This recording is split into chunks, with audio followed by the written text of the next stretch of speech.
What's up, people? It's that time. Yeah, I had to miss y'all on yesterday. I'm sorry. Forgot I had a date. He asked me about it weeks ago, and I said, yeah, sure. I don't know if you guys remember me telling about this little Filipino dude I go out with sometimes. He's like in his, I don't know, mid to late 50s, older guy, but real sweet. And he gave me flowers, and then we went out to dinner, and, that was pretty much it. But it was a nice conversation. It was nice to be around somebody that is mature and polite and, is not talking about pay half and, trying to corner his way into your place after he didn't do anything. So this is like, I don't know, maybe the third or fourth time I've been out with him. But it's not like, a regular thing. It's like every whenever. So it's more like, I guess, buddies or something. But still, it was nice to be out on Valentine's Day and have flowers and be out looking like I had a Valentine, even if it was a pretend one. So I hope you guys had a good time. So let's get started with the letters from the people who, I don't know if they had a good Valentine or not. I guess we're about to find out. But they be into some drama. So let's see what they got to say. Let me get over here to the chats. What's up, everybody? See people starting to stream in. Hey, Shay. Everybody's starting to come on in. So let's see. Okay, so we got 25 questions as usual. Nothing new to see there. Let me move. No, this is going to get in the way. I want to make sure I don't knock my water over on my keyboard. Let's see. We go with question number one. This is a young lady in the 22 to 27 age group. She's black from Washington, D.C. Well, what else would she be? Summary of issue. The guy I'm talking to didn't make any plans for today. Oh, I guess this came in yesterday, maybe. We've been seeing each other for a few months now, and I was expecting for him to ask me out for Valentine's Day, but he didn't. He did text me Happy Valentine's Day this morning and told me he's lucky to have me, but didn't ask to see me or anything. I'm very disappointed. Should I tell him how you feel? Absolutely. Now, be prepared though. There's this video on this channel about Grinches who don't celebrate holidays. Be prepared for him to pull that out. It's just a made up holiday, it don't mean nothing anyway, blah, blah, blah, blah, blah. It meant enough for him to send you a text about it, but not enough for him to really step up and do anything. So that's a sign for you. That's a signal. So the kind of relationship that you expect and that you desire is one where these kind of little, couple things, these little, holidays, no matter how fake they are acknowledged and that there's something, nice that goes on between the two of you. There's some time spent together to acknowledge that you're each other's sweethearts. Now, he didn't seem to feel like that was necessary. So what does that mean for you? That means that this ain't the dude for you. That's what that means. So before you start investing any more emotion in this clown, understand that he just sees you as something casual and something to do, but he's not about to be marking any like momentous occasion with you like Valentine's Day. It's not going to happen. So if that's what you want, then you're going to have to leave this alone. He's giving you a very clear message. You better pay attention. Pay attention. Don't ignore it and think you're going to keep spending time with him and he didn't mean it and he didn't understand and all this stuff. He isn't a grown man. You in a 22 to 27 age group. I'm assuming he is that age or older. He knows he didn't do it on purpose. Okay. And I wouldn't be surprised if he was out with somebody else on Valentine's Day. But most of the time, the player types, they don't do anything. They stay at home or they go with their mother or they grandma. I mean, there's some family member they're spending time with them, but not with any of the women that they're seeing. So, it could be either one. We don't know what dude's got going on. But usually the players don't go out with anybody on Valentine's Day. They just hang with family because it's safe. Question number two, female 22 to 27. She's white and she's from Seoul, South Korea. Oh, look at her. Summary of issue, the men I've started seeing told me to lose weight. So I want to get your opinion on the situation. I started seeing a guy, and from our first date on, he started telling me that I would look more beautiful if I lost weight and that I should go to the gym with him. The thing is, I'm really not overweight. I'm 176 centimeters, 5'9" tall, and weigh around 68 kilos, 149, 91 pounds. That's skinny. That's already skinny. What's he talking about? I do sports 4 times a week. I don't know if this is reason enough to stop seeing this guy, as we've only been on a few dates so far. And other than that, I like him. It's also due to cultural differences, as I live in a country where the beauty standard is being super thin. He said he isn't judging me for my weight, but he clearly is. What would you have done in this situation? I would have lit his ass up. What would I say? He said, well, you need to lose weight. And I said, well, you need to gain some. And then he would have been like, what are you talking about? I said, because your dick is too little. It's too lightweight. It's too narrow. It needs to be thicker and heavier. So you need to figure out some kind of way to gain some weight in your dick. And then I'll lose some weight on my body. And until that happens, don't you ever say anything like this to me again. I'm going to bust you in the face. Now, that's what I would have said to him. I don't know. I just have an awful mouth. You know what I did? One of my friends called me and she's like, girl, this girl at my job called herself telling on me, right? And instead of talking to her about something that she overheard the girl saying, girl wasn't even talking to her, right? Overheard her saying she's gonna run and tell the girl's supervisor to try to get her in trouble. And so I'm talking to her on the phone, right? And I could just feel myself burn because I remember those days when people used to do that kind of stuff. And I said, so where does she sit from you? And she said, oh, like a couple of two. I said, so if you loud talk, then she could hear you. And she said, yeah. I said, okay, tell me what she looked like. So she's like 4'11", probably weigh about 250, and just walk around like she's somebody with some heels on that's all krilled over from all that weight. Oh my God, what did she tell me that for? I said, okay, so you're gonna repeat after me. Say, somebody over here be running around trying to tell on people like we still in high school and tell them talking about she's offended. And I wonder, Deb, because I'm making her say it like she's talking to me, right? So we could do this on the phone.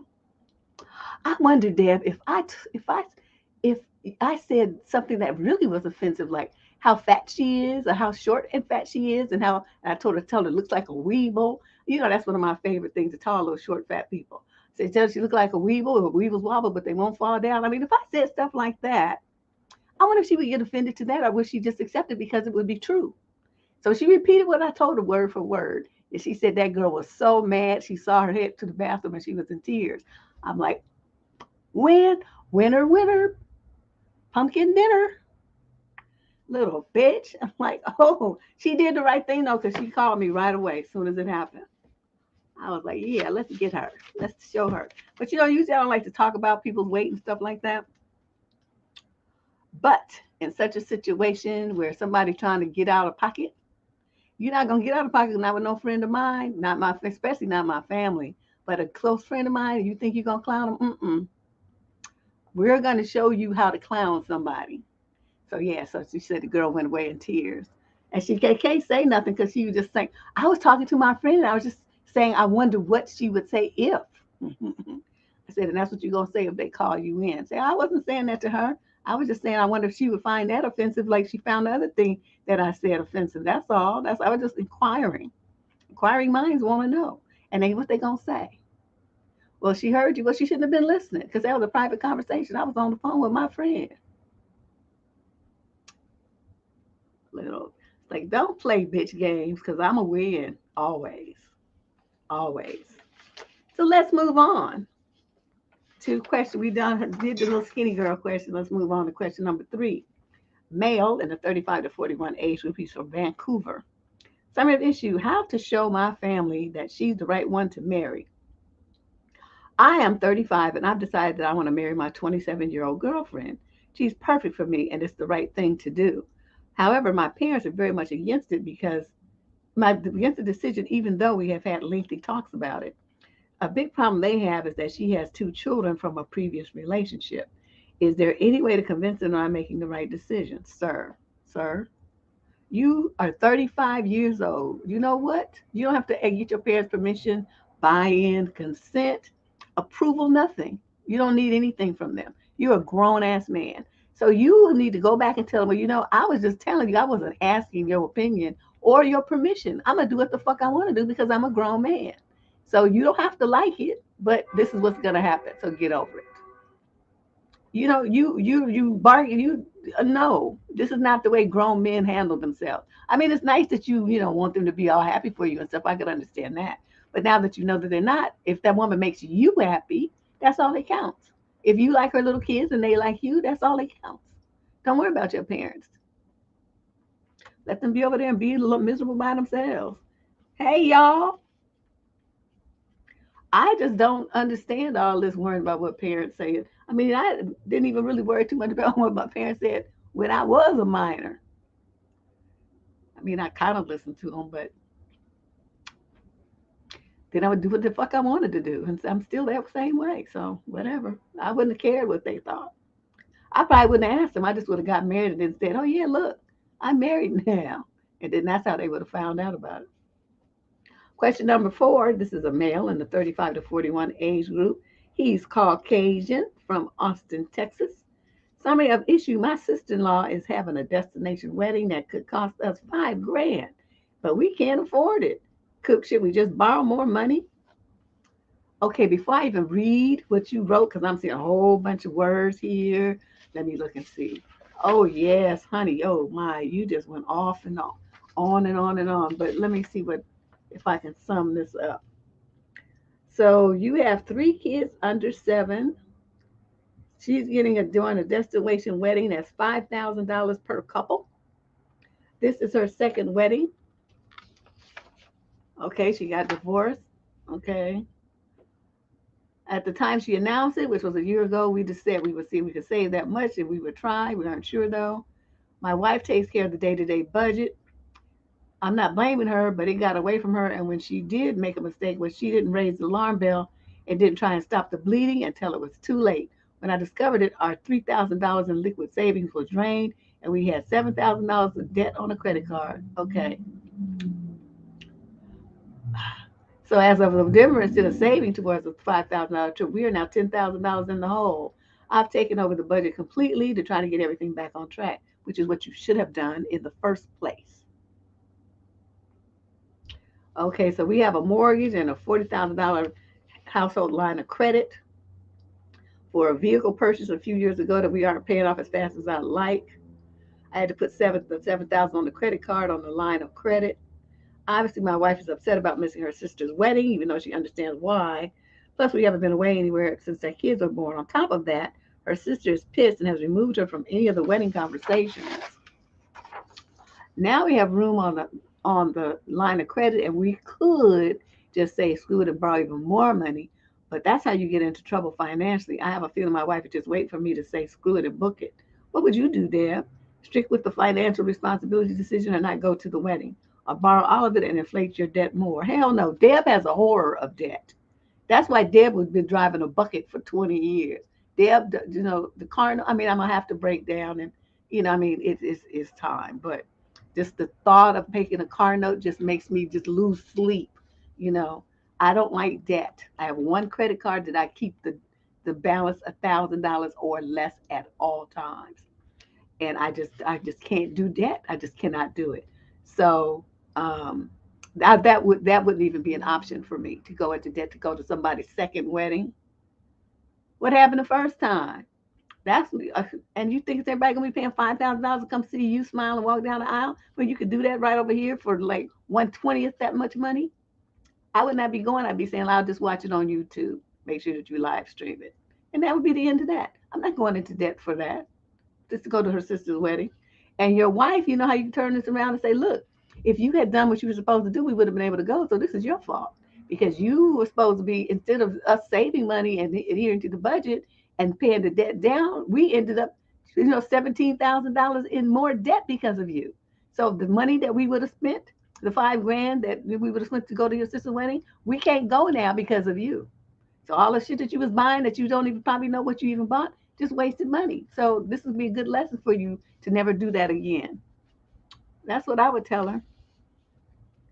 Yep, nope to the debt, and especially not for that. I mean, if you're gonna have a line of credit that you use like that, it should be for an emergency, like emergency car repairs. Your roof gets caved in, and you got to get it fixed right now, and the insurance company be lollygagging, so you fix it and they reimburse you. I don't know, some kind of traumatic medical thing and you fighting with the insurance company, but your kid really needs the surgery. So you go ahead and pay it. And then you get a lawyer and you go after the insurance company for damages and then they give you your money back. plus, all kind of other stuff, fees and penalties and all that. So that's what you keep your household line of credit for: a crisis, an emergency. It's, just that's your back. That's not your back. That's your springboard, your safety net. It's not a necessity to go to somebody's second wedding and they trying to do stuff all expensive when they ain't got that kind of money. Tell your wife to ask her sister to buy y'all the ticket and see if she does it. Other than that, I would tell her screw her and her wedding. Question number 5. This is a male in the 18 to 21 age group from Boston. Summary of issue: Valentine's Day disappointment. Okay, we probably gonna have a lot of letters about Valentine's Day. Sigh. What's wrong with my internet connection? I see it's acting up. I sent flowers to my Valentine today. She received the flowers and texted me to say thank you. I replied with, "You're welcome. Did you like them?" Unfortunately, I never received a response from her, even though she read the message. I asked her again if she was busy, but still no reply. I noticed that she had seen the message, which leaves me confused. I would appreciate your advice, as I'm not sure what's going on. What's going on is that you stupid. What's going on is that why do you text about every damn thing? Something as personal as that, you should have called on the phone. Do you young people not understand that phones make and receive calls? They're not only for text and YouTube and TikTok and stuff. They make phone calls.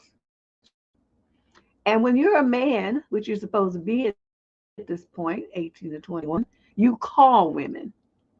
You don't try to text her through your relationship. You're supposed to call her and say, "Babe, how you like your flowers?" And then she would say, "Oh, thank you, honey. This was so wonderful, blah, blah, blah, blah, blah." And then you would feel better about this whole situation, but you didn't handle it right. So, texting is so impersonal. In a situation like this, that was absolutely the wrong way to do things. Dude, come on now. Stop this. Stop it. Let's move on. Question number 6. You have disappointment on Valentine's Day. I have disappointment in you. Come on now. Female, 22 to 27 from Los Angeles. So I have issue. My boyfriend doesn't validate my feelings, and I'm getting tired. Hey, Vanna. What's up, Diana? Pick up the phone, hoodie. Girl, okay. What is wrong with these men? It's like they just want to date lazily or something. So she says, I told my boyfriend that I was feeling unloved and like a burden. And he said, quote, "You're choosing to feel this way." Hmm. Auntie Deb, how do you know when to give up? This came from me saying that I don't feel like my feelings are acknowledged during our arguments on multiple occasions. As he addresses my concerns by giving me the silent treatment, then the standard, "Well, I'm sorry you feel that way." He then wants to move on from said argument, and I'm usually fine with that, but I feel like how I'm feeling is always overlooked or not a concern, that he just wants to get it over with. It hurts my feelings, and I've told him many times he won't ask me how I'm feeling about the argument or if I need to address anything else. He is not curious to how I'm feeling, just if the argument is over or not. I am the opposite. Now, he has validated my feelings at times. I ask him to, and that feels forced. I would say 85% of the time I approach things nicely, but I'm getting fed up with feeling unheard. Somehow things always seem to get turned around on me and made to be my fault. And I just don't want that to continue happening, where I'm made to feel bad for having feelings. I'm not sure what I'm looking for regarding the you. I think I just need to not feel like a burden for having emotions. Well, what you need to do is realize that you're with a man who doesn't give a fuck about your feelings. But I mean, what do you want from me? Tell me, well, I'm sorry you feel that way. You little fucker. I'm gonna go bop him upside the head with stuff, something. But this is a man. You're right. He just wants it to be over because he's not trying to hear it. I mean, I hate to tell you, but that's how it is. Yeah, you from? Wait a minute. Yeah, you live down in Los Angeles. Well, you didn't say what ethnicity you are, but it doesn't really matter. The bottom line is, you with a man who just don't want to hear your mouth. He don't care what you feeling. He don't care what you thinking. Unless it's something he was trying to hear, then he might care. But in general, you're just there to serve him. That's all. one purpose for to meet his needs, and all the lot of this is something he's not really trying to be bothered with. So now that I told you and you understand this is a history, you have a pattern of this kind of thing. It's not a one-off situation. He give a fuck. You know that you your hand against the wall, get him to give a fuck, and he's just not going to. So at that point, you need to wise up and understand what time it is, and pack your little stuff and put your hush puppies on and deuce out and be done with him. He's a waste of time.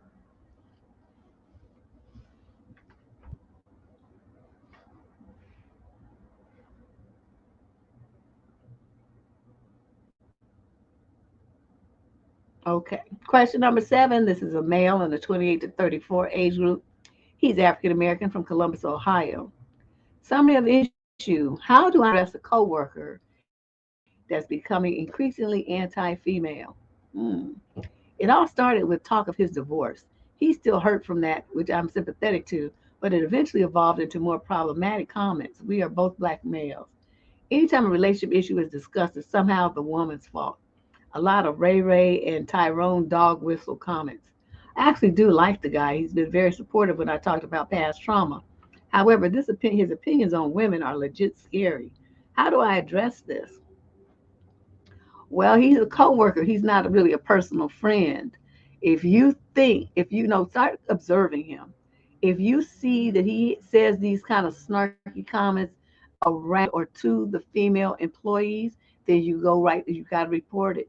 Because this the kind of dude, when they be talking like that, these the ones, the Elliot Roger types, that they get so mad that, they feel like women are the cause of all the ill in the world, and they want to go into buildings and start shooting up people, and folks die because they mad at women.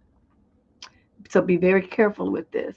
You need to observe him a little bit more and see, where this coming from. If you feel comfortable enough to talk to him about it away from work and say, dude, you know how you coming off? And it's like, I know you're upset about your divorce and stuff, but that's not the fault of every woman. That's just the fault that your marriage didn't work. And I'm sure since you was in it too, that you had a fault in it as well. So don't be trying to put all the responsibility on her. There's two people in the relationship. That means two people fucked up. Where are you going to be accountable for your part? And, you got to talk to him realistically. You might suggest that he get some counseling because it sounds like he need it. He sounds very rageful. I saw this video.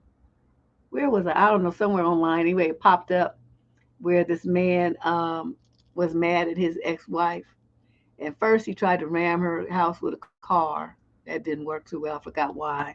So then he left and came back with a semi and like rolled over her car. He also destroyed a couple of neighbors' cars in the process and ruined, injured, messed up somebody else's house too, and just fucked her house all up where she was living.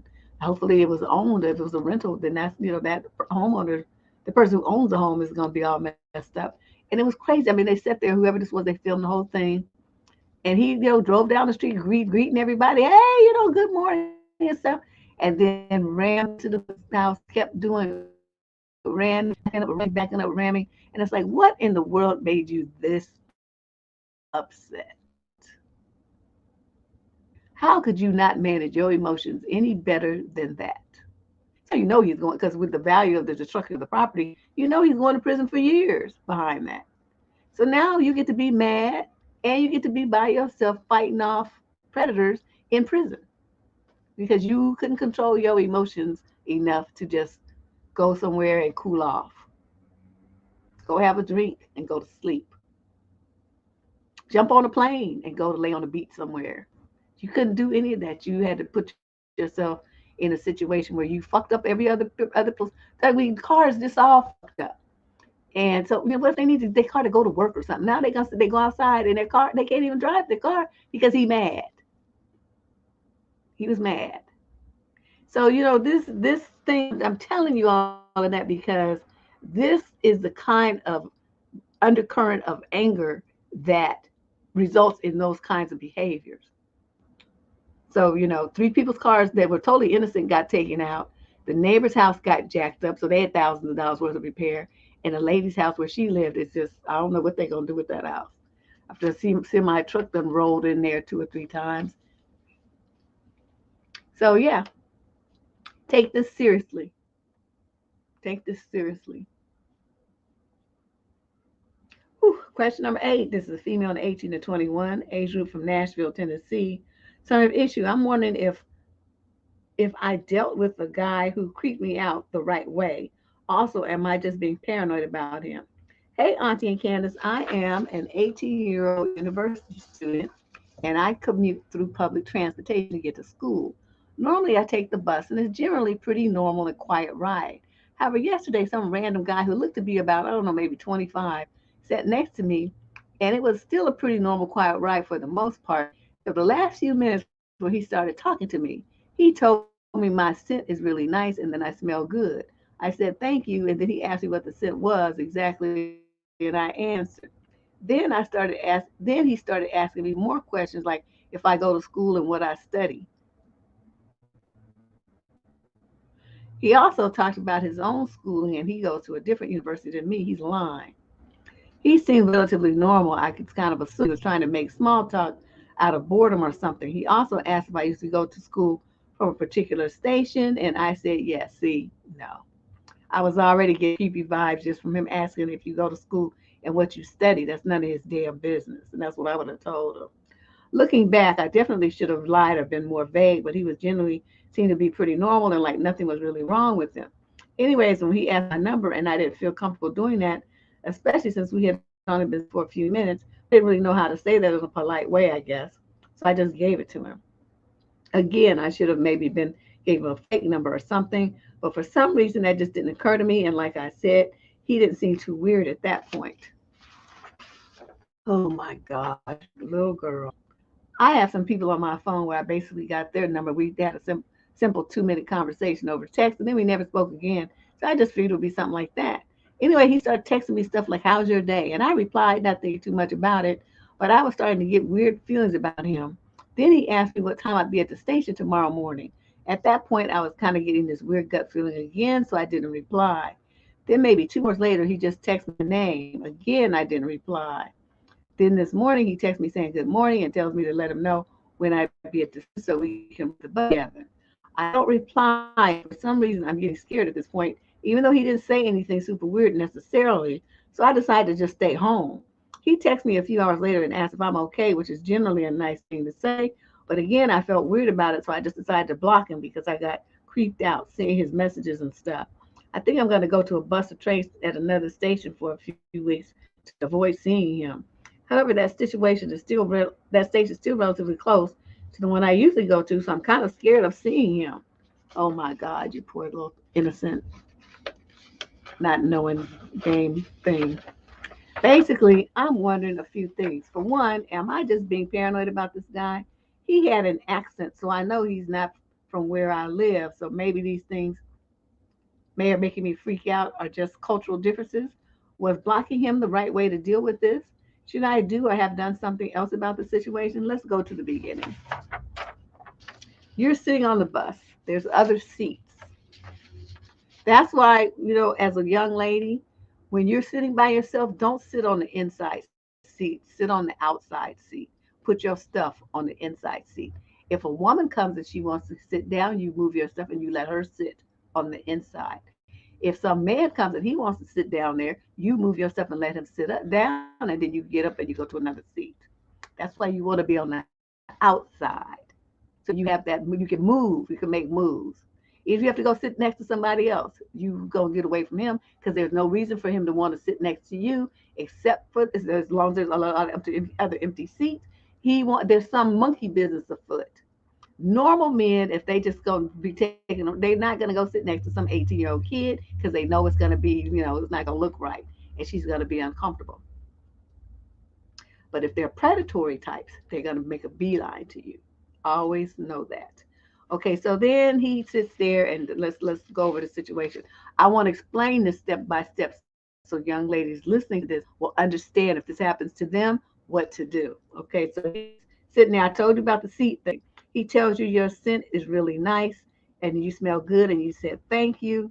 And then he asked what your scent was. And you're supposed to say, I don't know. My mother gave it to me, or my boyfriend gave it to me, or my dad gave it to me. I don't know, whatever. But you stop answering questions at that point. You said thank you, that's it. That's all you say. So now he's going deeper. So he's going to ask you personal questions so he can figure out stuff about you. So then he starts asking you more questions like, do you go to school and what I study? That's when you're supposed to say, look, sir, I don't know you and I don't feel like answering any questions about my life. Please stop. Don't talk to me. I mean, I'm just going where I'm going and you're going where you're going and I don't really want to have a conversation. This is my quiet time. Shut it down. If he insists, oh, I'm just trying to be friendly and stuff, then you get up and then you move to another seat. Okay. So then he says, okay, so you tell him now, you tell him where you go to school and you tell him where what you're studying. So he knows, they have the school of business, they have the school of, engineering, they have the school of, so he knows about where you're gonna be on the campus. He knows when you go to school because you told him. Is this the stop that you go to? Yes. He knows about what time you on the bus because he saw you. You gave out way too much information. Okay, so then that's why you shut that kind of stuff down. You don't be asking them the questions. You kept making excuses. Well, I thought he was bored. He seemed like he was nice, isn't it? No man that you don't know should be grilling you early in the morning like that. It's not his business. And that's all you had to tell him. It's not your business what I do or where I do it or when or anything else. That's all you have to do. You need to practice saying that so you feel confident and it just rolls off your tongue. It's not being mean. So many of you brainwashed to think that if you put boundaries up with people, that means you're quote being mean. Anyway, who gives a fuck if you're mean? You'll never see that asshole again. And mean could save your life. What you perceive as mean, I don't see it as that way.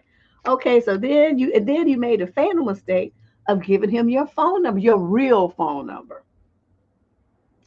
I have told y'all 50 bazillion times you're going to get you a Google phone number, and that's what you give out to people if you give them anything. In this case, he didn't need to get anything. You don't know this clown, and he's trying to figure out where you are and what time you're going to be there and stuff. Sex trafficking. Did you ever think that you're the prime age for that? They will snatch your little ass up, him and the people that he shows up with at the time. You're going to be on the station. The next thing you know, you're gone, and your parents will never see you again. Never. Stop being so brand new and giving men information. Don't even give it to women because a lot of them be working with these dudes. When you're dealing with strangers that you don't know, you don't tell them shit about you. Nothing. Nothing. Ooh, this is so scary. My God. No, you don't carry headphones. You don't need to carry headphones. You need to be aware and alert. People be playing on their phones. I heard a story today. This woman was telling me about it. She was driving in San Francisco. Some lady was on her phone, standing in the middle of the street, just oblivious to the fact that she was standing in the middle of the street and the light had changed. Cars going around her, stuff trying to keep from hitting her. Just brought on her phone. No headphones, no phones. You pay attention to what's going on around you. Stay tuned in. Even if you have headphones and they're not on, muffled sound. You're not going to hear footsteps and stuff like that. Keep your headphones off and listen to when you out in public by yourself. You pay attention to every fucking thing that's going on around you. You don't have on headphones. And you don't be talking on your phone either. Okay, so then what else did she do? So she gives the guy the number. And then she started getting a creep feeling. That's what you pay attention to. That was good that you blocked it good. But, in the future, do what I tell you. Keep your mouth closed. There's no reason why you have to answer these people's questions. And there's no even reason you have to answer their questions with the truth, even if you do answer them, which I don't recommend. It's none of his business. You just use my classic line. Well, why would you need to know that? And that usually backs them up. Well, they start, they try to come up with an excuse real quick. Like, well, I don't think you need to know that. And then that's it. And then you shut it down. And you don't have to answer any of their questions. Okay? Ooh, honey, I've had my number since the Google number system was in beta test. Okay, I was one of the first people to get one, and they had to make you answer all these questionnaires and stuff. It didn't work as good as it works now. It was kind of janky, but they worked out all the bugs, and now it's a real thing.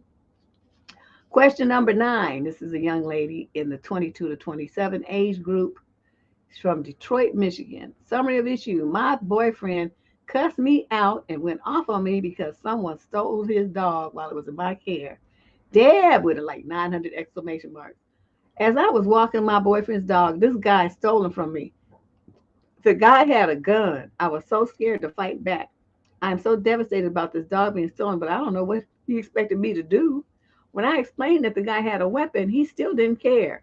I asked him what I was supposed to do, and he said I should have fought back and used my pepper spray. I do carry pepper spray when I walk the dog, but I never been in that situation, so I froze.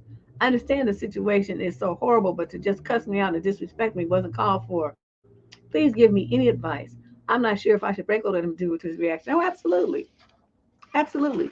Because let me look at this from my perspective. A man had a gun in your face. He's more worried about the dog than he was the fact that a man had a gun in your face. His alleged girlfriend, the one he loved, just was getting threatened with a gun. But, just because he had a gun and took the dog, I mean, he could have forced you to do something else too. You know what I mean? So it didn't have to end the way that it did. A normal boyfriend would be more freaked out about his girlfriend being, practically assaulted than he would a stupid mutt. So that's what time it is. That shows you what's important to him, and it's not you. The second thing is, turn this back around on him. It's like, oh, why don't you have your dog chipped? You don't have your dog chipped, so any vet or somebody could scan it and know that it's your dog. You didn't do that. Well, that's your fault then. I hope you never see that raggedy dog again ever. That's what I hope. And you're not gonna see me either. Boop. And that'll be the end of that. Wow, he's a loser. Question number 10. This is a female in the 22 to 27 age group from Elgin, Illinois. Summary of issue: my boyfriend is meeting up with an old school friend on Valentine's Day. Is he really now? See, I told you I knew he was gonna get a lot of Valentine's Day questions. It's like that every year. Auntie, we have been in a relationship for 3.5 years now, and to be honest, never really celebrated Valentine's Day before. It was not something too important for me, even though I sometimes wished he'd bring me flowers. Anyway, he started talking with an old school friend of his from about 15 years ago. Only God knows why the heck he texted her. They shared the same love for Marvel and DC, something I'm not really into. Now they came up with the idea to meet up on Valentine's Day. He had reserved a table in some restaurant for them. When I saw the reservation, we shared an email account, and an email with the reservation popped up. I was so happy thinking that we were going out just for my hopes to be crushed as he announced that he's going with that school friend of his. I know he can have friends, but why does it still hurt so much? Uh-oh, really, my internet's acting up tonight. Because really, you have like goosed out.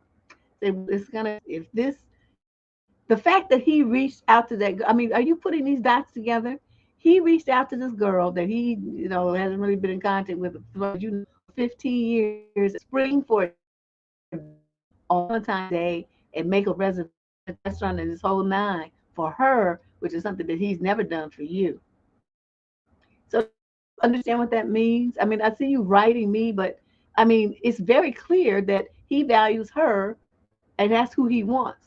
Now, you've been a placeholder for 3.5 years, I guess, while he figured out whatever she was into, and getting out of something or whatever. I don't know what the third situation is, but evidently she wasn't available until now, and now he's on it. He's doing what he wants to do. So if you live with him, pack your stuff, get your own place, and move out, and understand that the relationship, she has his heart for whatever reason, even if they never dated. He's just crazy about her, and that's who he wants to be with. And so you should maintain your dignity, not try to get in the middle of that, and just leave the situation as quickly and gracefully as possible. The feed is sloppy. Yeah, I'm looking at the internet connection. It's like in and out, in and out. I don't know what's going on. Question number, there's nothing I can do about it outside of my control. Question number 11. This is a young lady in the 22 to 27 age group from Vancouver, British Columbia. Summary of issue: how to put boundaries up a friend who treats me like a therapist. Right now, I'm struggling with one of my best friends. We're both 27 and hours away from each other. We have been friends since college, and she's often casually remarked how I'm basically her therapist. She's very loud, outgoing, and full of life. I'm on the quieter, shyer side. I've always been a good listener. I'm also not a confrontational person, but I feel like our friendship has become less of an equal friendship and more of a client therapist relationship. I cherish our friendship dearly, and she is a good friend, but she places much of her emotional burden on me. She calls me multiple times during the week to vent about things in her life, and there have been many times that she calls me late at night at 1 or 2 a.m. when I'm sleeping to vent or cry. I want to be there for her and support her, but it's gotten to the point where I feel emotionally drained after our conversations, and I've begun to dread her calls. Many times I choose to just let the phone ring and text her a lame excuse why I couldn't pick up. This makes me feel so guilty and as a terrible friend, but sometimes I just don't have the energy in me to console her. There was a point during the summer where she called me every day, and we talked for 1 to 2 hours. This went on for a few weeks. When we talk, we mostly talk about her. How did I know? Okay, wait, like my thumb, my fingers work here. And she always interrupts me when I'm talking about what's going on in my life, and it always gets back to her. She's a great friend to me, and I do want to figure out how to put more boundaries up with her because I do not want to lose her as a friend, but I also can't have things continue on as they have been. Oh, you keep saying she's a good friend, she's a great friend. Where is she a great friend? What is she doing to support you that you're doing to support her? Your idea and mine of a great friendship different. When you talk about stuff that's going on in your life, she interrupts you and cycles the conversation back to herself. So where is it that you're imagining that you have this great friend with this girl? What you need to start doing is when you go to bed, turn your phone off, put on your do not disturb. She can text you and stuff, but you won't see it. It won't give you a notification until the next day. Phone calls came in, but it'll tell you the next day. So I set mine from 10 p.m. to 8 a.m. I'm on do not disturb. And if somebody's dying, it's like, well, shit, what you expect me to do? I'm not a doctor. I can't say, tell me about it later when I wake up. And then, these kind of people are just what I call energy vampires. Everything in the relationship is flowing out. There's nothing coming in. That's why you feel so depleted afterwards because she's just a vicious taker and you just a sad little giver with no boundaries. So you have to put your do not disturb on. Don't tell her nothing. Just put it on at whatever time of night that works for you, depending on your schedule. Um, and then when she talks, if she's talking about herself, you tell her, look, you got 20 minutes to talk about yourself, and then I'm hanging up because this has become redundant and boring, and I don't feel like having this conversation. Or you could tell her, do you realize that every time that we talk, you go on and on about yourself for hours on end? Do you know how boring that is? What kind of friendship is it where it's so one sided? It's always about you. You don't want to tell her that? I would tell her that. I've had friends I had to say stuff like that to. Tell them like, we're not going to talk about their boyfriends anymore and, they weird baby daddy isms and all this old stuff that they have going on. After a couple of times, people approach you and they want a solution. Well, I give you one. You don't do nothing about it. You just want to keep bending my ear with the same dragon drama. No, we're not going to do that. You're going to go over there and you're going to figure that out and then catch me in the next lifetime. Boop. The problems I deal with are these. I'm not trying to be, with some person's drama that they're not doing anything about. See, these people, I don't know if they did anything about it or not, but it doesn't bother me because I don't need to know. Question number 12. This is a male in the 20 to 34 age group from Carlsbad, California. Summary of issue. My girlfriend wants me to cut off my best friend. My new girlfriend, who is 35, like me, we just official a few days ago, but she wants me to stop being friends with my best friend. During the talking phase, I made sure to let her know that my best friend is female and we're in a platonic relationship and that I really value the friendship. She, quote, cool with her, even went on a few double dates with my bestie and her boyfriend. However, now that we're officially dating, she wants me to stop being friends with her. Says it's inappropriate and disrespectful to spend time with a girl that isn't her. I'm a little confused on why this is a problem now, especially since the bestie and I are literally just bros. We met at work, have very similar tastes in music, video games, shows, and movies. I've known her for years and we've always just been platonic. We literally just hang out and watch shows or movies and smoke herbalicious. Her boyfriend trusts me and we get along great. Dad, my bestie was there for me with my last breakup, talked with me, and really helped me get in the right headspace. I've done the same with her. Bestie is a large part of my life and support network. We met at work and we still work together, and we started when we were both in our 20s. We have similar tastes in music and nerd things like D&D, isn't that Dungeons and Dragons? Over time, we started hanging out outside of work, the usual way people become friends. If she keeps pressuring me to cut Bestie out of my life, I feel like I'm going to have to break up with her. Any advice would be appreciated. Oh, that's probably what's going to have to happen. She's being, and you could have a conversation with her before you do it though, because she needs to understand why. So you say, I move forward to be in a commitment with you based upon representations that you accepted my friendship with whatever bestie's name is. But the second that you think that you have some control, you exert it by telling me who I can and cannot be friends with. And I'm telling you right now, I'm going to be friends with her probably till the day I die. The person who's going to be expendable here is you. Last in, what they call last hired, first fired. That's gonna be you. If you can't get your mind right and wrapped around this and understand what time it is, there's no future for a relationship with us. I refuse to be controlled, and I'm not gonna have you dictate what I do and who I do it with. It's not gonna happen. So if that's a problem for you, to just do that, just get out of this situation now. We just started. We could end this shit today. That's what I would tell her. Because she coming in the door trying to regulate on you. So you better nip this in the bud now and make it real clear to her why this is happening. Totally insecure and controlling and jealous. So there's a trifecta of next in my book. I don't do those kind of men, and I cannot see a man doing that kind of woman. Mm-mm.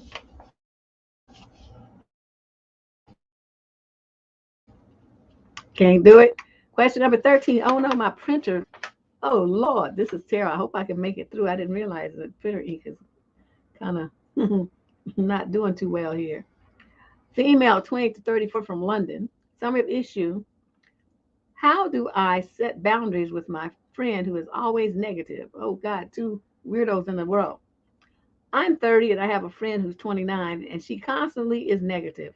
She constantly complains about work or relationships, gossips about other people, or just being judgmental. This has been an ongoing issue for years, and I feel like she just kind of dumps her problems on me. What's more frustrating is that she won't take any positive action to change anything. How can I effectively set boundaries in this situation? Just do like I did and tell her you don't want to hear it. I mean, why is that so hard?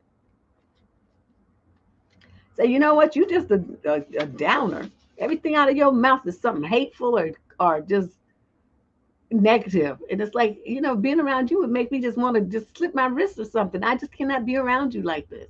You're negative Nancy. You've got to go. Either you're going to stop talking like that and figure out how to talk to somebody about something sensible, or we just can't be friends anymore. Because this is the idea of a friendship. I don't like being dumped on like this. And then you just sit there and look at her and see what she says. And then that will tell you what you need to do. But be prepared to, walk away from this. Because those kind of people, I don't know.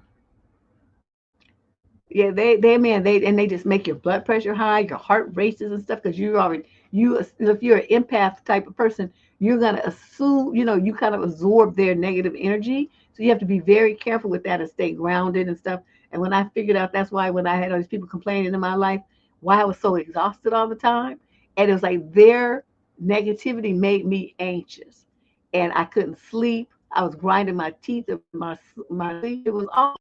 It was my stomach was hurting. I was always having a stomach ache. I had digestive issues. All of those were signs of stress. And the thing is, the stress wasn't even my stress; it was their stress. It was awful. So yeah, I totally understand what you're talking about. But girl, you're gonna have to toughen up. You can't let this happen. This is a young man in the 22 to 27 age group from Danville, Virginia. Never heard of it. Summary of issue. My girlfriend invaded my privacy while I was out of the house, and now I'm not sure how to feel about it. My girlfriend and I dated for 2 years, and we broke up for about half a year before getting back together recently.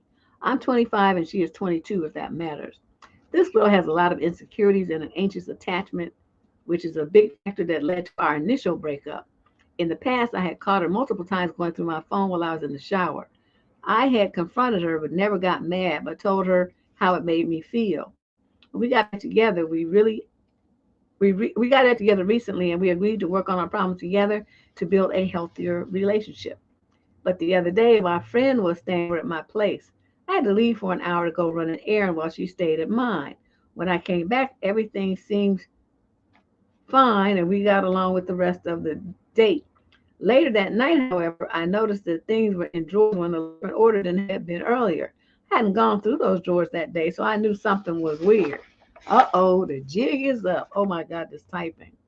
I asked my girlfriend if she had gone through my stuff, and she denied it and made up a story and said she would never. I pressured her on it because I'm pretty certain she wasn't telling the truth, and slowly she started to fess up, and how she did in fact go through my drawers while I was away. She explained it was her insecurities and that she was looking to see if I still held on to past memories of us. I didn't get mad at her, reassured her, but just that she shouldn't be hard on herself about this, and instead just talk with me about her insecurities and struggles. She feels terrible and like she things up between us and is being really hard on herself. I don't want her to feel that way because I do love her very much. I can't shake the feeling that my trust and privacy has been violated again. It's important to me to have my boundaries and my personal space respected. So I don't know how to go about this. I really want this to work because she's an amazing person. I just struggle with the fact that she has trouble trusting me, although really I think that she has trouble trusting herself and that she deserves love. Am I making this a bigger deal than it needs to be? Not to me. But my big question is to you. Why don't you put a lock on your phone so she can't get in your phone? Like an 8-digit pin. So even if she sees some of it, she's not going to know all of it. And then when you're done, you lock your phone so she can't go in it. Why don't you do that? Right? The other thing is, since you know you can't trust her, why would you leave her alone in your house? She'd already proven herself to be untrustworthy, right? So you trusted her again. That was kind of odd. Then you say, she lied to you. Like you jammed her up and then she lied. So now we got a trifecta, which to me would be like the end. You're going to lie to my face and say you didn't do it when you did, and then you knew you did, and you knew I knew you did, and then finally so you fessed up, and now you had this old sad tale of woe. Well, I wanted to see if you had things that we still had that remind you of us. Why couldn't she open her mouth and ask you that? So see, you sound like you fell for it. I'd have been like, get your shit and get the fuck out, and don't you never coming back now. This shit here is over. But you love her and all the stuff, so you're not gonna do that yet. You're gonna wait until she does some real boundary violating, and then you're gonna do it. I already can tell by the way you wrote this letter. You're trying to hope against hope that she gonna magically be okay. Question number 15. Oh my God, this ink is just really 42 to 49, African American. She's black and a Virgo. The female in question is over 65, and she's a Leo, and she's also African American. Third issue, pressure to marry just any old fool. Dear Deb, I hope you're healing properly and staying warm in that cold Bay Area temperature. Thank you and Candace for selecting my letter. Honey, that's Candace. That don't have nothing to do with it. My mother retired a year ago, and it's been 3 years coming June since my grandmother, my mother's mom. Since then, she slowly started becoming like her mother. She shames me for not being married. She doesn't believe the things I tell her about how men are and thinks that all black men she knows are like my father, and she thinks that the majority are when they are the minority. I tell her I'm not in a hurry to get married, certainly not marrying into poverty, by marrying a black male. She says, well, your dad and men she knows aren't on the DL, cheating, abusive, violent, or controlling, or have children in every time zone, financially abusive, bringing STDs home, and downright demonic. I told her I'm not marrying them, and so she doesn't know what goes on behind closed doors in the marriages of those she knows. She claims I hate men and just hope I don't need them. Oh, your mother's a trip. Oh my God, I don't know about this. I might have to put all y'all on intermission and go reprint these pages after I changed the toner because I can barely read this. This is awful. When I had a child that is nearly an adult now by my child's sperm donor, she told me that I picked him and I should have got to know him better. I told her that he wasn't who he pretended to be. I told her I'm not selling for BS and ignoring red flags, nor am I going to not vet any man who comes in my face. I told her that only men want to have things like I told her men only want 4 things: eggplant, money, and a place to live, and a nurse these days without marriage and something. I don't know. I can't read this. Okay, you know what? This is really sad, you guys. Hold on. I'm going to be back in a minute. Let me put my intermission sign up. Just hold out. I'm going to do this as fast as I can, but I can't even read it now. It's so bad.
Okay.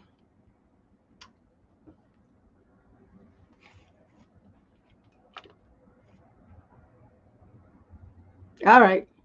Here we go. Nice printout. Question number. Wait, what question number was this?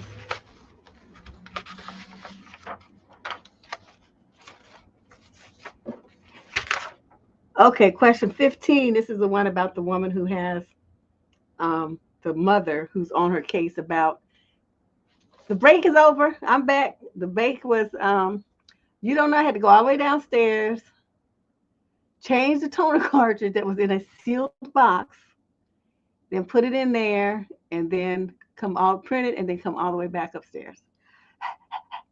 Okay, so that's where we are. Her mother is giving her a hard time. So she says, when I had a child that's nearly an adult now by my child's sperm donor, she told me I picked him and I should have gotten to know him better. And so then she went on and talking about how men just want eggplant money, a place to live, and a nurse these days. So she says her mother has been conditioned and socialized to mule for a man by her mother. She believes that being unmarried is a sin, and it's assumed that we are garden tools, and accordingly to the black church, that you ain't shit and you have no value if you are not married. She has been criticized and needs to be retired, and her mother passed. She was not like this before. Our family has recreational addicts and one predator whose sins are nothing compared to not being married. Yet she gives them a pass. She also has a problem with me setting boundaries and expectations when it comes to men, which are steep. They are non-negotiable. She doesn't believe that the black femicide rates and everything bad that happens to women is women's fault and that men get a bleeping pass. I don't want to curse her out, but it's getting there. She told me I'm too old to get married since I didn't get married in my 20s. She's disappointed that I won't talk to a man in his 60s at church. I'm a millennial in my second year of law school full time and working full time. She thinks anytime a woman is talking to a man, they need to get married. What? I'm not doing that. I'm angry and frustrated. I refuse to be forced into the marriage. I love my mom, but she's being ridiculous. How do I handle my mother without going postal in a respectful way? Thanks for any advice that you can give. I value your wisdom, which continues to have a positive impact on my life. Thanks for all you do, Deb. Girl, you know how they be talking about going low and no contact with people? It's time to put mom on a time out in the corner. But you have to tell us, like, mom, look, I done told you before I'm not getting married. I'm not trying to hear this conversation. I'm trying to practice, I'm trying to concentrate on my job and my law school studies. I don't have time or the energy to be arguing with you about this. And I definitely don't have time for no raggedy 60-year-old man. So what I'm gonna do is the rest of the time I'm in school, I'm not gonna talk to you. I won't be seeing you and I will not be talking to you. And then if you decide to apologize and get this out of your head to talk to me crazy like this, then you can reach out to me. But I'm not going to call you. And if I see it's you on the caller ID, I'm not going to answer. So you figure out how to, get your apology to me in written form, and then I'll read it and decide if we should pick up correspondence. But for the time being, you in the corner on a timeout, and I need to do what I need to do, and I don't have time for this negative energy that you wielding my way. That's what I would do. I've did that to my mother several times. I had to put her on the timeout in the corner because she got on my nerves. She got on my nerves. And I'm like you, I did not want to I didn't want to go dead postal on her. So I just put her in a timeout and just didn't talk to her. I'd rather not talk to her than ever disrespect her. That's my own moral code. So I just, it's a biting your tongue is hard. It's hard. And so I'm like, let me just leave this woman alone for a minute. And so that's what I did. And that, saved both of us in the end. Because you can always, if you get to the point where you cuss your mother out like that, there's no coming back from that. It's not the way I do it. And I know that, and she knew it too. And so it was by mutual agreement. So I recommend that against both people, like fighters in the ring. You both go to your corners, and then you assess the situation and figure out what's going to happen from there. That's the only way to do this because she's stuck on this. She's not going to give up. So the only way for you to save yourself is to worry about yourself and not worry about her. Question number 16, female, 22 to 27 from Troy, Michigan. Third issue, when should you break up with your you are. Girlfriend, if you haven't decided to marry her after dating for 3.5 years. Wow. This whole time he has been undecided, very on and off. I told him there's no rush and it's okay if he isn't sure because I don't want to rush things ever because marriage is a big commitment. However, he decided by the end of this year to our anniversary that he will choose to either break up with me and move on or stay with me and marry me. He's given himself this deadline because he doesn't want to waste any more of my time in the prime of my life. It's been bothering him a lot. I asked him what are some things I can do to improve and make me a better partner. I have taken them to heart and took the necessary, quote, beginning steps since they are complicated like getting a degree. But for 3 years of our relationship, I have also committed myself to the things he has suggested, and I have still been consistent with them. So it's very hard for me to do much else on my part, but he says it's not me, it's him. He says he has mental hang-ups, and to him, I'm a perfect choice, but obviously I won't be naive. I'm not sure what else to do. Just prepare for a breakup. I mean, personally, I don't see, for me, I just have too much pride. I couldn't be with somebody who told me, well, either I'm going to do this or I'm going to do that. No, I need to be with somebody who knows they want to be with me, not somebody who's going to be weighing it and keeping me on hold while they go through this game of trying to, quote, figure it out. After 3.5 years, you already know. Get out of here. So I don't know what to tell you because it doesn't sound like you're really ready to go. So you're going to wait until the hammer drops and he dumps you. And that's fine. I mean, if that's what you need to do, that's fine. But I have too much pride for all of that. As soon as he told me that dragon drama, I'd be like, well, let me just help you make the decision. I'm out. Do whatever the hell you want to do because you're going to be doing it over there somewhere by yourself in Troy, Michigan without me. And then you jumping through hoops and trying to do. I mean, it's good that you would go back to school. Don't get me wrong, but to go back to school for the sole purpose and intention of getting his approval and trying to convince him to marry you, that's not a good reason to go back to school. You should want to go back to school because it's going to better you, and you're the one that's going to be putting in all the effort and energy for that. Sigh. Question number 17. This is a female in the 28 to 34 age group. She's Caucasian from Seattle, Washington. She's a Pisces too. So summary of issues. I was talking to my friend about my boyfriend of 6 months, and she sees red flags. I don't see any. I was talking to my friend about the guy I've been dating for 6 months. We are all in the 33 to 34 age range. In the beginning, she said I was ignoring a bunch of red flags. A bit of context, my ex-husband, who was 42, and I split a little over a year ago. He was shallow and narcissistic, very into the well, you did or didn't, so it's your fault. Oh, the blame ships are tight. My new guy is soft, caring, and so easy to be around. He is like chicken soup when I'm sick and favorite stuffy when I'm scared. He calms my soul. But my friend pointed out red flags. He smokes too much pot, was an alcoholic who doesn't accept a few drinks. Example, adds a shot of whiskey to his coffee at dinner, has a crazy and an ex-wife. Oh my God, those are horrifying red flags. My question is, are those really red flags? He has past trauma and is working in therapy to help. Smoking does bug me though, but right now it helps him to cope. So that's good. It helps him to cope. What's that got to do with you, Nurse Ratchet? Your friend told you right. You have a guy who has dependency issues. No matter if he's letting you see all of the depths of it or not, he has them. It's his way of self-medicating while he goes through sessions and stuff. See, I don't do cray. I can't do cray. I don't do emotional disturbed. I don't do mental illness. I don't do none of that. None of that. So he would never be on my radar. As soon as I found out he did even half of that stuff, I would have deuced out. All you got to do around be around me is have a crazy baby mama or a crazy ex. I don't have no conversation for you, let alone all this other stuff on top of it. Girl, if you don't wise up, you pick fool for your first husband and about to pick the one. Question number 18. This is a female in the 22 to 27 age group. She's Caucasian from Austin, Texas.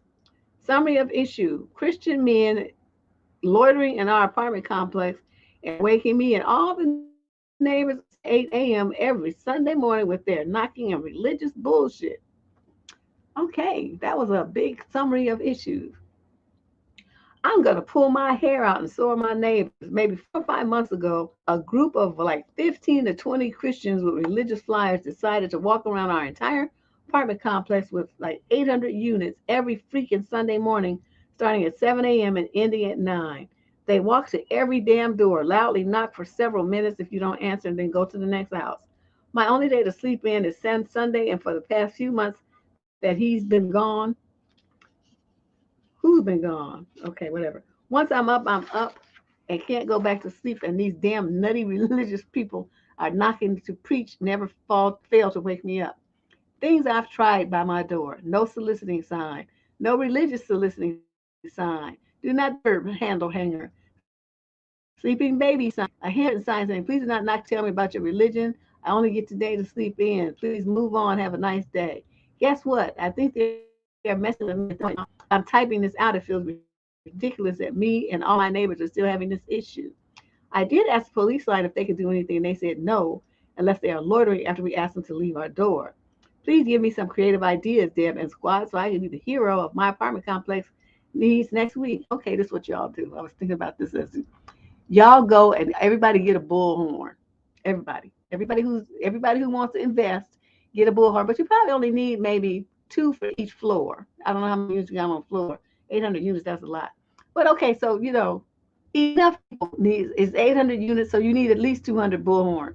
So what you're gonna do is when they knock at your door, you're going to get up and you're gonna open the door and you're gonna say, "Fuck you and Jesus."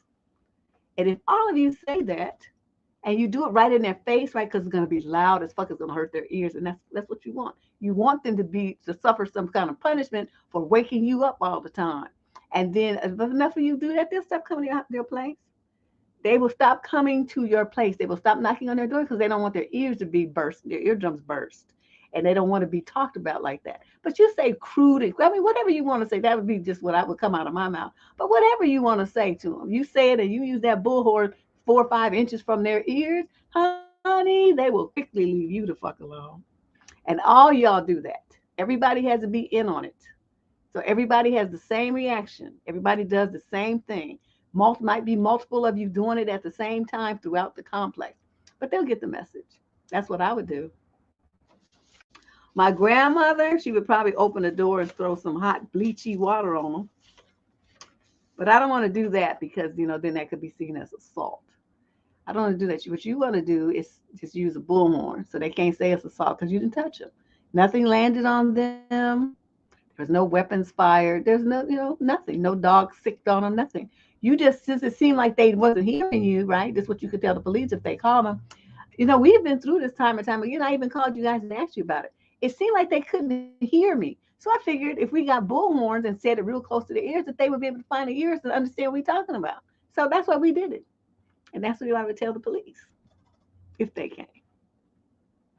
I don't know. I don't think that's funny, but I'm just thinking about that's what I would do. And those battery operated bullhorns are loud as hell. Oh, I would blow somebody's eardrums out and be all smiles. Go back and get in the bed, sleep like a baby. Uh-huh.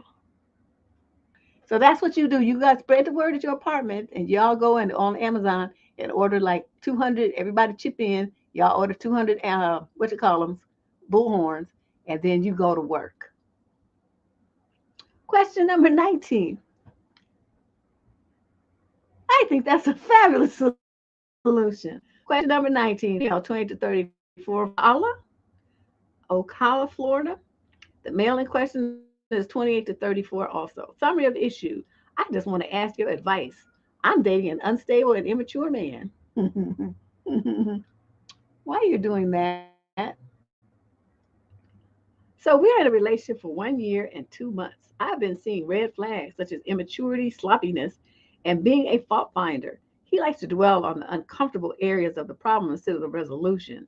He is not a financially stable fella at his age, and it seems at 28 to 34, seems that he doesn't mind that he's been fed by his parents and staying with them in one roof.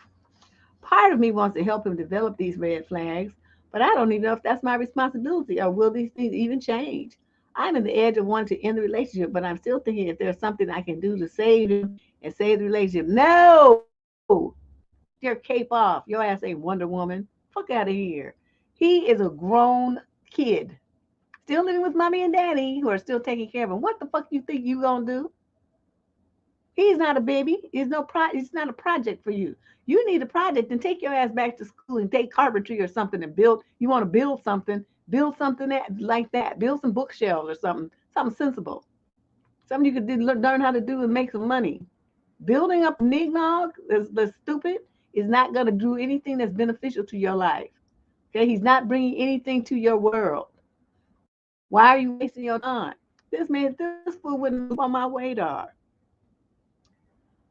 Oh my God, you guys kill me with this not having no hobbies and shit. So you try to find these dusties and make them be your hobby.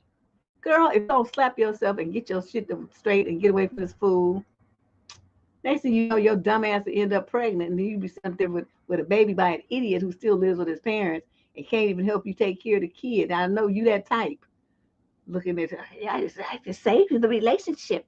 There's nothing worth saving here. He can't do shit for you. He can't even do shit for himself. Relationship of what? What relationship? Oh my God.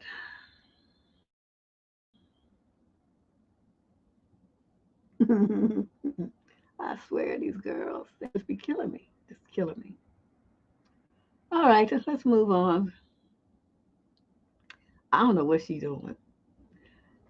Female 28 to 34. She's Caucasian from Leeds in the UK. The male in question 28 to 34 as well. Summary of issue. Can I be upset that my fiance touched the breast of a stripper at his bucks party? Is that like that's a bachelor party, right? They call it a bucks party. Oh, interesting. My fiance had his bucks party over the weekend and he let me know that there were strippers and topless waitresses. He was up front to begin with and he said he got a lap dance. When I asked him if he touched the strippers, he said no. I could see on his face that he wasn't being truthful. So when I asked him again, he admitted that the stripper had kept his hands to, touch, put him, I am pro sex worker and understand that most likely always have strippers, but I can't move on from the fact that he touched another woman's chest. I've always been a little jealous, and when I asked him if he would care if I had touched a male, girl, you tripping. Strippers parts, he said no because he understood the context in which that could happen. I'm really shocked that he participated in having a lap dance, but more upset that he touched another woman's tatas. Is it A, okay that I'm a little upset, and B, how do I move on from this? You can be upset if you want to. Is it going to change anything? Is it going to make that not, is going to like unhappen? Did he like get busy with the chick? I mean, I'm not saying that this is something that, every woman should be happy to have happen, but I'm saying in the context of a bachelor party where there's a room full of strippers and topless waitresses, what the fuck did you think was going to happen? I mean, let's just be realistic now. You surprised. I mean, I'm shocked he didn't do more than that with him, but that's just me. I wouldn't. I don't know. I don't trip on stuff like that. I don't. Am I weird? I mean, I seriously don't care. I don't care what you do. Just get yourself worked up and then come home, and so that I don't have to do any work and I get all the benefits of all of that hours of excitement that you built up. Give me a good time with that energy. I don't care be tripping about stuff like that. Because you can bet if I go to a stripper thing and I have an opportunity to rub all over some man's hard, muscly arms and chest and back, I'm going to do it. And his well built up glutes, oh man, my hands are going to be roaming all kinds of free. So what would I look like complaining because you do it? Because I know me. I know what I'm going to do. I already know.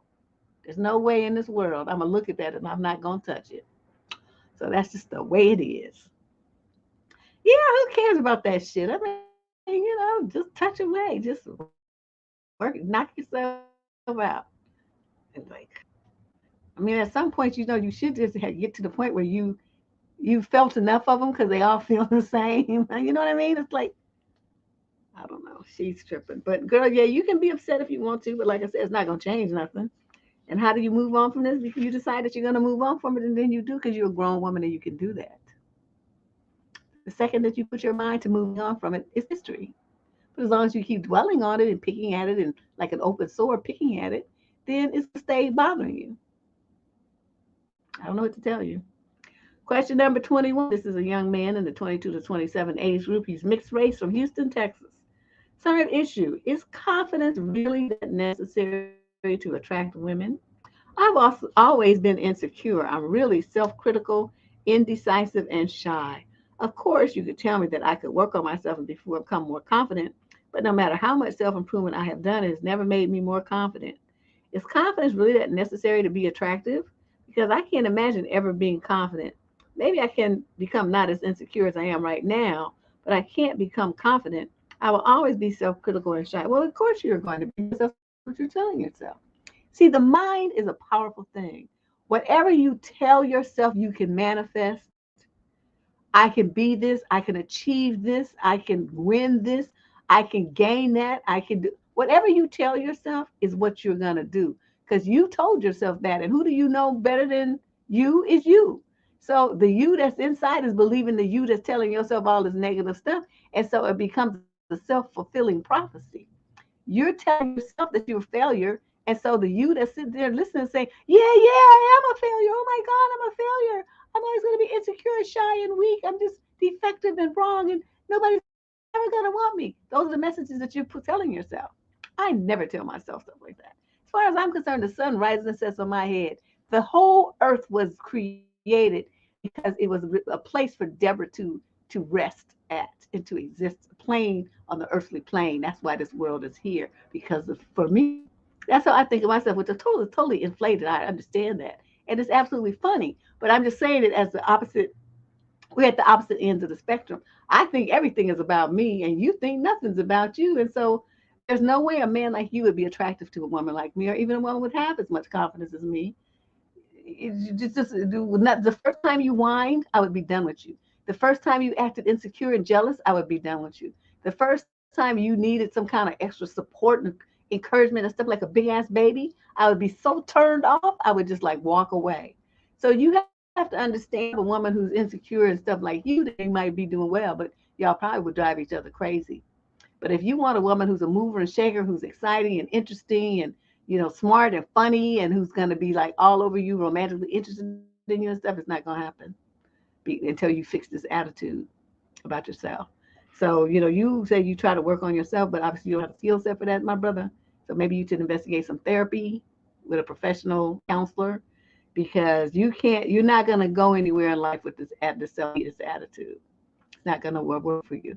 You're never going to take chances and risks. You're never going to push yourself. You're going to always stay in a safe zone because you're afraid of rejection and ridicule, and your insecurities will keep you locked in a prison that you made yourself. So you're not going to live a fulfilling life with this mentality. You've got to do something about it. So I suggest you look at some therapy. Look into some therapy. As far as I remember, they had some really good therapists in Houston. I used to live there. So of course that wasn't many eons ago, but still.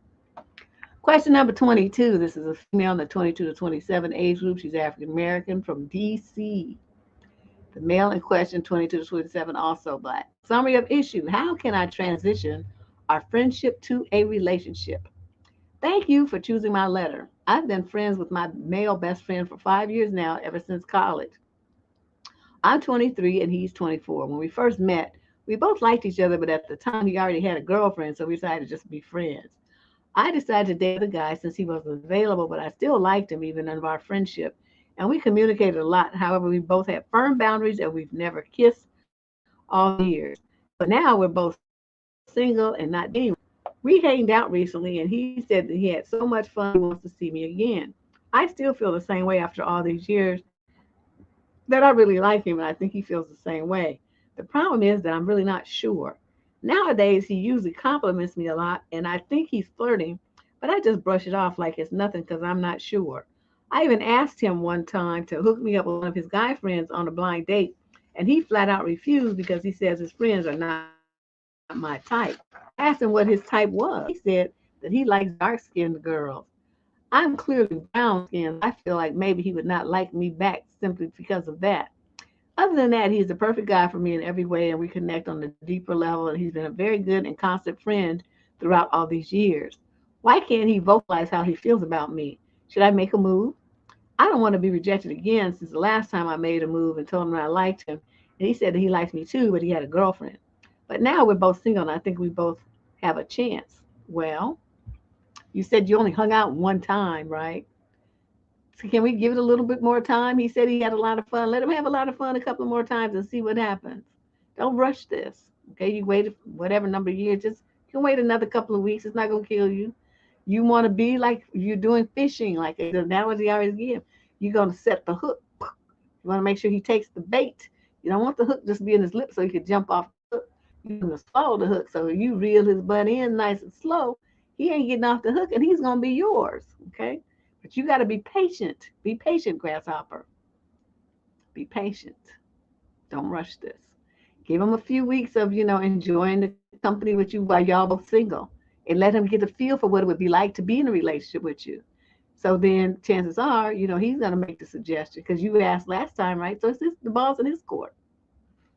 That's the way I would look at it. I would be saying, shit. I would just show up looking cute, smelling good, and just, just being myself, talking to him and stuff, and just, enjoying the friendship. And, you see what happens after that. At some point, he's not going to be able to resist. He's going to put you in a lip lock, and then there you go. Right?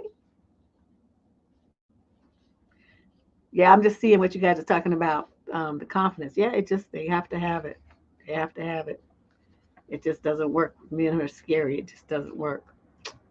Sad though.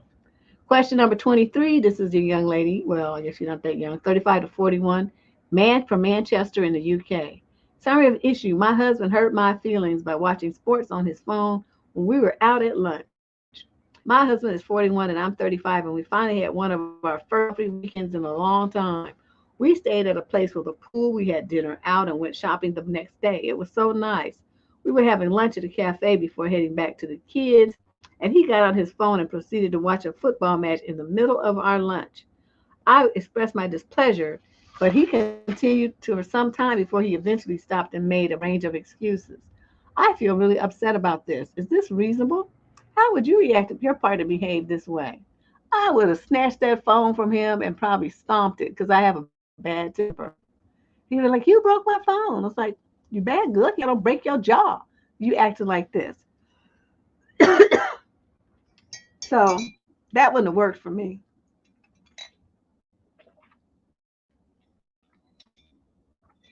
That would not have worked.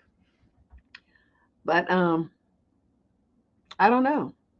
I that's knowing me that would have been I would have just saw red. Like how fucking dare you think I'm gonna just sit here twiddling my thumbs when you watch a game? What am I just sitting here being just sitting here being a babysitter?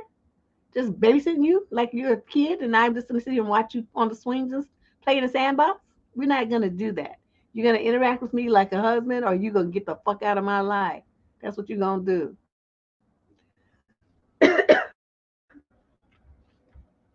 Well, they probably came together. They was on a little weekend getaway, and they were about to leave to go get the kids. So they probably in one car. So but she could walk away, but she can't really go nowhere because she don't have her own vehicle.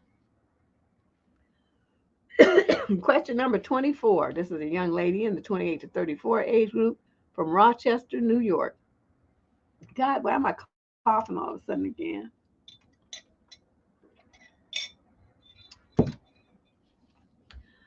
Summary of issue. My boyfriend wants me to turn down a promotion because he doesn't like me working long hours and I'm not sure what to do.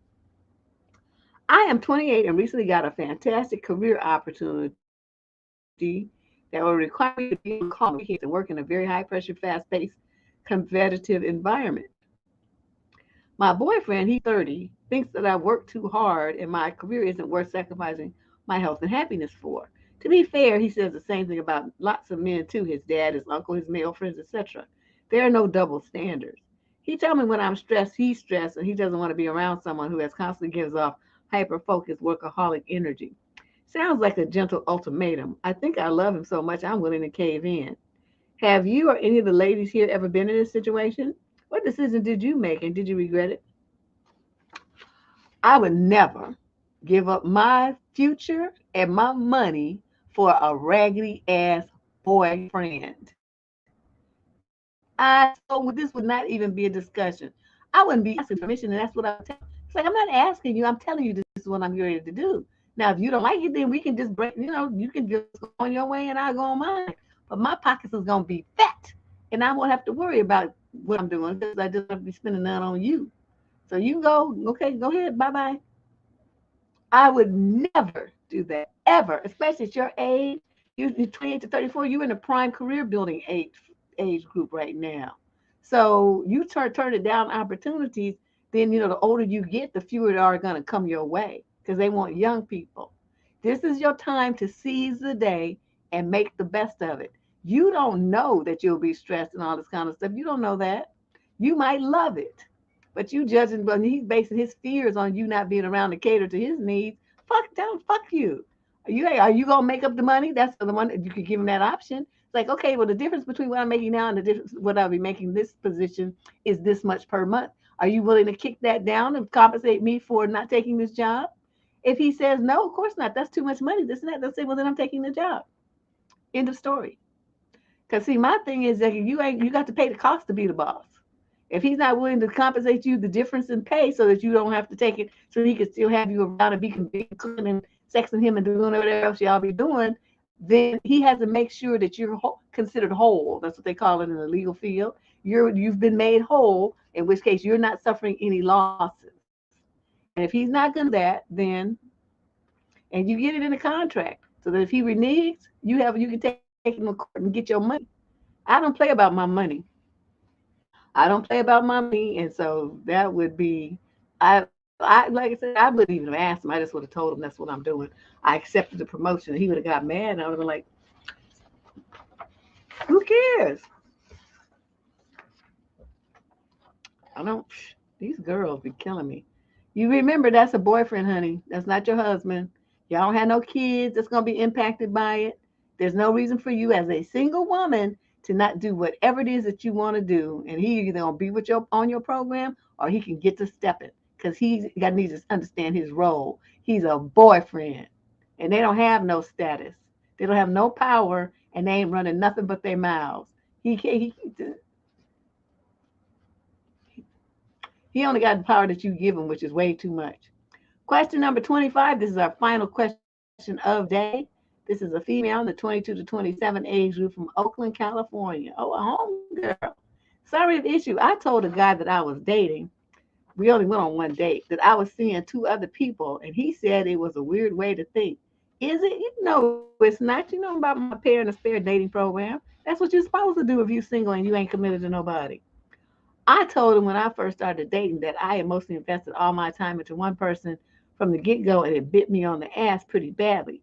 So I took a break and started going on dates with more than one person so that it allowed me to explore a bit more and prevented me from getting too attached before it got serious. Exactly. That's what you're supposed to me. I explained this to him after our date and said that if he wasn't into it, then that's perfectly okay. I appreciate that I probably should have said it before the date, but I generally think there's no attachments and too much obligation when it comes to a first date. He said he wasn't, but told me that it was a weird way to think, that dating a few other people to avoid getting left in the lurch was weird. Is that weird? I don't know. I thought it was quite normal. Just so you know, I told him this after the date because he kept making digs on the date about dating multiple people. I felt a bit uncomfortable if that was something he didn't like, so I thought it would be honest and cut it off if he wasn't pleased about it.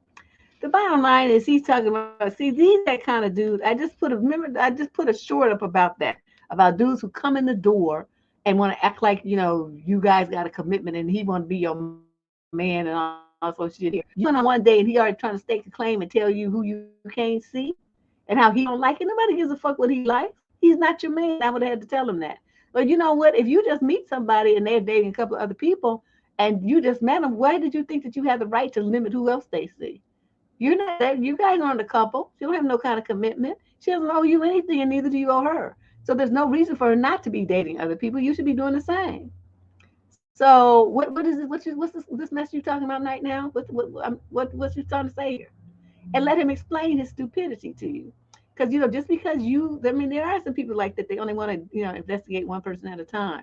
I think they're stupid because then they'd be wasting years trying to see how far this is gonna go until it blows up in their face, they go back and start all over again, and they keep doing that same thing when they could have just been doing this and, you know, had fun doing this until they got to the one person that they wanted.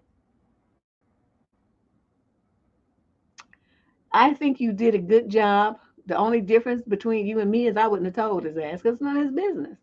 He wasn't trying to ask you to be his woman or nothing. Why'd you tell him that? You need to learn to keep your mouth shut. What you do in your personal life is not his concern.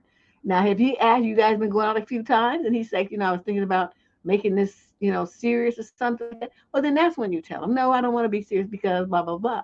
That's when you would share that information. On the first date, it's none of his business what you're doing and who you're doing it with. How many people are doing nothing? It's none of his business. So you had the right idea, but your timing and your oversharing is just way too much. Okay, you're doing too much. You don't need to tell anybody what you're doing like that on the first date.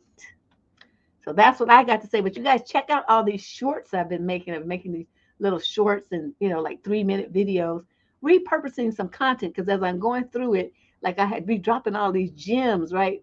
These wonderful little bits and pieces of information. It's like I'd be hearing other people on TikTok using my stuff. I mean, it's my words. I recognize them with the way I talk and stuff, but they're saying it. But I know they got it from my videos. So I'm like, what the hell is this? But you know what you're gonna say? It's been like that my whole life.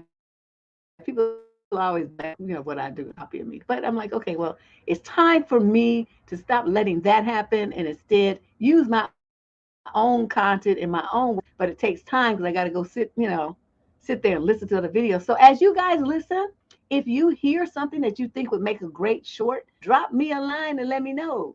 survivingdating@gmail.com. Tell me when it starts and when it ends or what the topic. I mean, tell me something and let me know which video it's in, and so I can go there and, you know, extract it and put it up separately. Because a lot of people, they don't want to listen to the 2 hours of video. They just want that one part. And so I think it'll be good for people. I think it'll be good. It'll be interesting and entertaining and informative and educational all at the same time in 60 seconds. Can't beat it. So yeah, I'm glad you guys came and stopped in, everybody, the usuals and all the new people too. I hope everybody did have a wonderful Valentine's Day. I did. And if not, at least you had a day of peace. Because, honey, sometimes that's worth more than a celebration, really. But I will see you guys soon. Maybe even the end of this week, we'll see. You know, because I think probably not, though, because I'm concentrating on doing these shorts. And it's taking a lot of time. You know, I have to listen to the videos. And then, it's very time consuming. So I'm going to be concentrating on that. But I will see you guys next Tuesday for sure. Talk to you later. Bye-bye.